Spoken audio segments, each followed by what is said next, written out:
कि हुआ क्या है, अस्पताल बदहाल क्यों है और डॉक्टर हड़ताल पे क्यों है।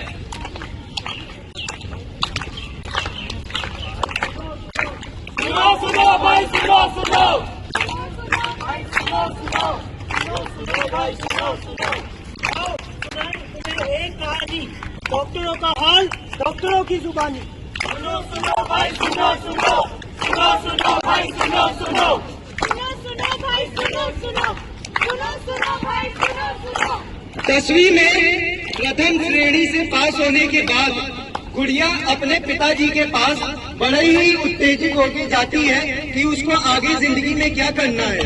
तो चलिए देखते हैं गुड़िया की कहानी।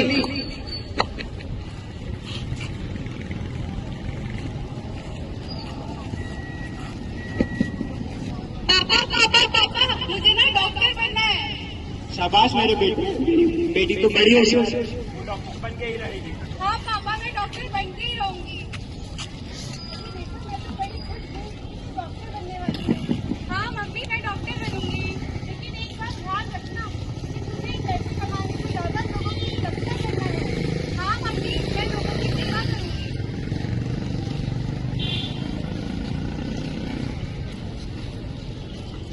समझ में नहीं आ रहा कैसे काम करें। बेटी की पढ़ाई करने के लिए मुझे चाहे खून पसीना ही क्यों नहीं करना पड़े, मैं बेटी को डॉक्टर बना के ही रहूंगा।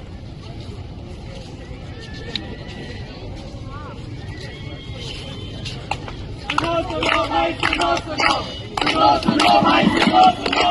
बड़ी ही मेहनत करने के बाद 2 साल पूरी लगन से पढ़ाई करने के बाद बिटिया नीट यूजी का एग्जाम देती है। अच्छे अंक लाने के बाद एक सरकारी अस्पताल में एमबीबीएस कोर्स में दाखिला लेती है। घर वालों की भी सारी चिंता दूर हो जाती है, ना पैसा लगा ना कुछ, और बिटिया इतने बड़े अस्पताल से एमबीबीएस कर रही है। बिटिया हमारी डॉक्टर बनेगी, बिटिया हमारी डॉक्टर बनेगी, बिटिया हमारी डॉक्टर बनेगी। अब अस्पताल जाने के बाद देखते हैं एक एमबीबीएस छात्र की जिंदगी किस तरह से होती है। चलिए देखते हैं।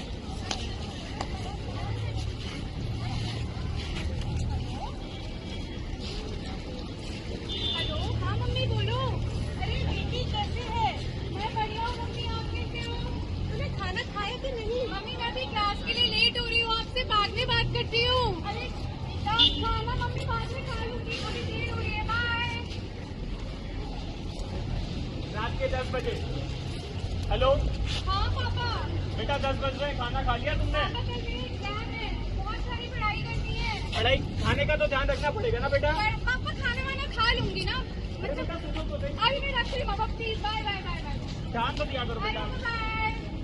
कैसी अपना पढ़ाई का ध्यान ही नहीं रखती है।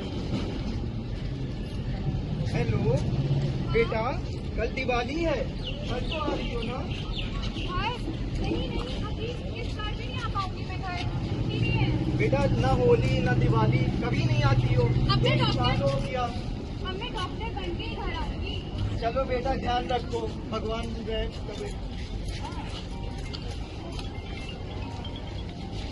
इस तरह 5.5 साल की मेहनत के बाद गुड़िया डॉक्टर बनी, और इसके बाद उसका संघर्ष यही खत्म नहीं हुआ।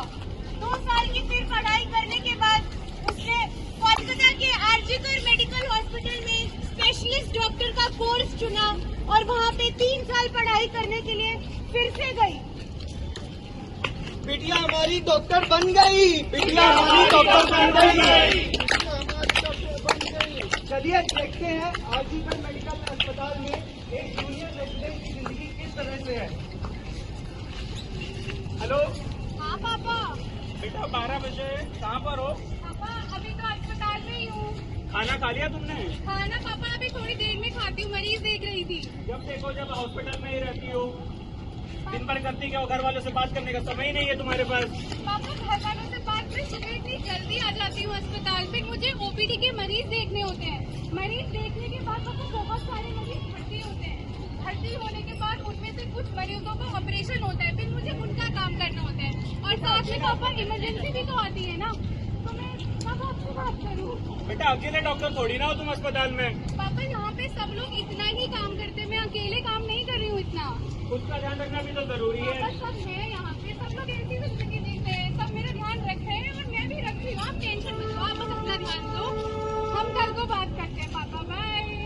अस्पताल में हो, अपना ध्यान रखना, ठीक है? खाना खा लेना ठीक से। सब है यहाँ पे, सब अच्छा है, आप टेंशन मत लो। बाय।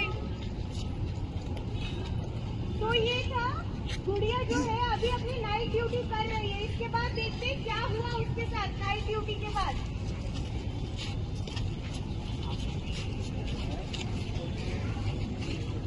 छोड़ो, छोड़ो, क्या कर रहे हो यार? छोड़ो, क्या? छोड़ो, छोड़ो, छोड़ो, छोड़ो, छोड़ो, छोड़ो, कोई बचाओ, कोई बचाओ, मुझे कोई बचाओ, कोई बचाओ,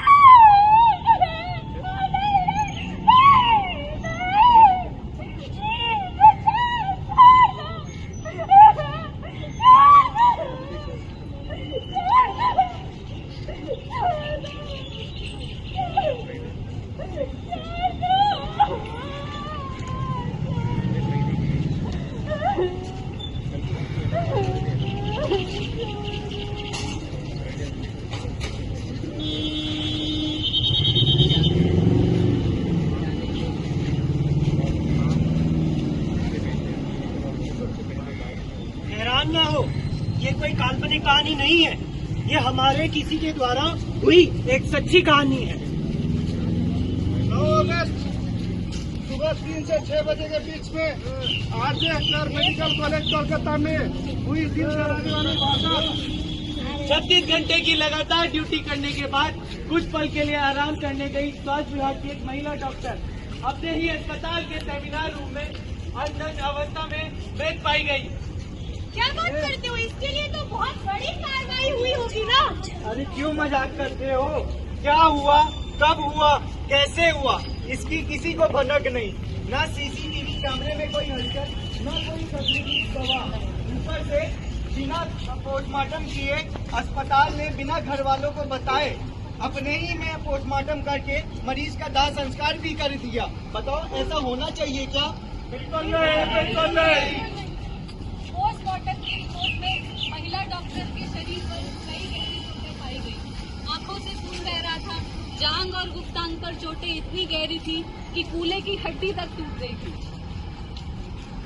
और अस्पताल ने महिला डॉक्टर के दिमागी संतुलन खराब होने की वजह से ये सब होने का दावा किया। उन्होंने बोला कि महिला डॉक्टर के साथ दुष्कर्म जो हुआ है वो एक महिला डॉक्टर का ही दिमागी संतुलन खराब था, यही हुआ। इसके बाद अस्पताल प्रशासन ने इसको सुसाइड और आत्महत्या का नाम देकर केस को रफा दफा करने की कोशिश की। तो बताइए, क्या ऐसा देश में किसी भी लड़की के साथ होना चाहिए क्या? बिल्कुल नहीं। क्या अपने ही अस्पताल में अपनी सुरक्षा के लिए हक मांगना गलत है? बिल्कुल नहीं, बिल्कुल नहीं। क्या अभी हम जिस चीज के लिए हड़ताल पर है वो गलत है? क्या ऐसी चीजों में राजनीति होनी चाहिए? बिल्कुल नहीं। क्या सुरक्षा हमारा मांग है कि अधिकार? अधिकार है। बड़े ही शर्म की बात है कि इतना संगीन हादसा होने के बाद भी बंगाल प्रशासन, अस्पताल और बाकी सब ने इस चीज पे आवाज नहीं उठाई है। इस चीज को शुरुआत में जितना दबा सकते थे उतना दबाने की कोशिश करी है। घर वालों को बिना बताए सुसाइड का नाम देके इसको दबाया गया। जब बंगाल के हमारे साथी डॉक्टर सड़क पे उतरे तब इस पे पुलिस कार्रवाई शुरू हुई। उन्होंने कार्रवाई करने के बाद इसको रेप और मर्डर का घोषणा किया। उसके बाद 12 घंटे बाद जब और प्रोटेस्ट बढ़ा तो उन्होंने एक गुनहगार को पकड़ा, क्योंकि उसके कान का ईयरफोन मरीज के पास, हमारे डॉक्टर के पास मिला था। तो उसके बदौलत उन्होंने उसको ये सबका दोषी माना और कहा कि ये गुनहगार है, और वो भी स्वीकार करते हुए कहने लगा कि मुझे फांसी दे दो और ये मामला बंद करो। पर जिस तरह की चोटें मिली हैं और जैसी हालत में हमारी डॉक्टर साथी वहाँ पे पाई गई है, ये एक इंसान का काम नहीं, इस पे अनेक लोग लगे होंगे। पर आखिर सरकार ये बात उठने क्यों नहीं दे रही है? ये बात दबाई क्यों जा रही है? कहा जाता है कि हो सकता है इसके पीछे पॉलिटिकल पार्टी के भी लोग या कोई सत्ता वाले लोग भी शामिल हो सकते हैं। हमारी मांग यही है कि जिसके साथ भी ये हुआ है उसको न्याय मिले, उसके परिवार को न्याय मिले। ये जांच सीबीआई के हाथों दी जाए। अस्पतालों में काम कर रहे डॉक्टर जो पहले ही से इतना ज्यादा काम में व्यस्त रहते हैं, उनकी सुरक्षा पे ध्यान दिया जाए, क्योंकि कभी भी कुछ भी वारदात होती है, डॉक्टरों की सुरक्षा पे ध्यान नहीं दिया जाता है। और हम ये चाहते हैं कि आप सब इसमें हमारा साथ दें, क्योंकि कल ये देश की बेटी के साथ हुआ है। वो डॉक्टर होने से पहले आप सबकी बेटी है। कल को आपकी बेटी के साथ भी ये सब हो सकता है। तो आप सबको हमारा इसमें एकदम साथ देना चाहिए। और ये जो कल एक महिला डॉक्टर के साथ हुआ है, वो कल आपकी भी बेटी, आपकी भी बहन, आपकी भी वाइफ के साथ हो सकता है। तो इसमें हम सबका साथ दीजिए और जैसे कि गुनहगारों को सजा मिले, सबके लिए हमारी कोशिशों में अपना भी एक कंट्रीब्यूशन जरूर करिए। मैं आप सब लोगों से पूछता हूँ, क्या इस लड़ाई में आप सब हमारे साथ हैं? आवाज तेज, आप हमारे साथ हैं? ऐसा देश में किसी भी लड़की के साथ हुआ होता तो शायद हम आज सड़कों पे होते, पर आज एक डॉक्टर के साथ हुआ है। तो ऐसा क्यों है कि केवल डॉक्टर सड़क पे है, या इसके लिए डॉक्टर ही आवाज उठा रहे हैं? हम यही मांग करते हैं आपसे कि आप भी ये बात समझें और इस बारे में लोगों को जागरूक करें और आवाज उठाएं। पहले तो बहुत हम बोलते थे बेटी पढ़ाओ बेटी बचाओ, पर यहाँ बेटी पढ़ी तो सही पर बच ना पाई। और आप सबने कुछ साल पहले हुए निर्भया कांड के बारे में ना होगा। वो ऐसा दिल दहला देने वाला वाकया था कि सबकी रूह कांप गई थी और पूरा भारतवर्ष के सारे देशवासी सड़क पे उस बेचारी बच्ची का सपोर्ट करने सब थे। आज हम फिर ऐसी ही स्थिति में है। हमारे देश की महिला के साथ फिर से ये हुआ है। वो एक डॉक्टर थी, वो अपने हॉस्पिटल के अंदर काम कर रही थी और ड्यूटी पे होने के बाद 4 या 5 लोगों ने मिलकर उसके साथ दुष्कर्म किया और इसके बाद उसकी हत्या कर दी। क्या ये काम किसी निर्भया से कम है? ये दूसरी बार इतना घिनौना कांड हमारे ही देश में ही बेटी के साथ एक अस्पताल के अंदर उसी के साथ में हुआ है। वो भी है, इसीलिए हम सब इस पूरी स्थिति को सपोर्ट करने के लिए हड़ताल पे रहे और हम आप ही का सपोर्ट इस सब चीज में चाहते हैं कि आप भी हमारे साथ इस पूरे वाकये को सपोर्ट करें और अपना पूरा समर्थन हमारे साथ दें। जय भारत।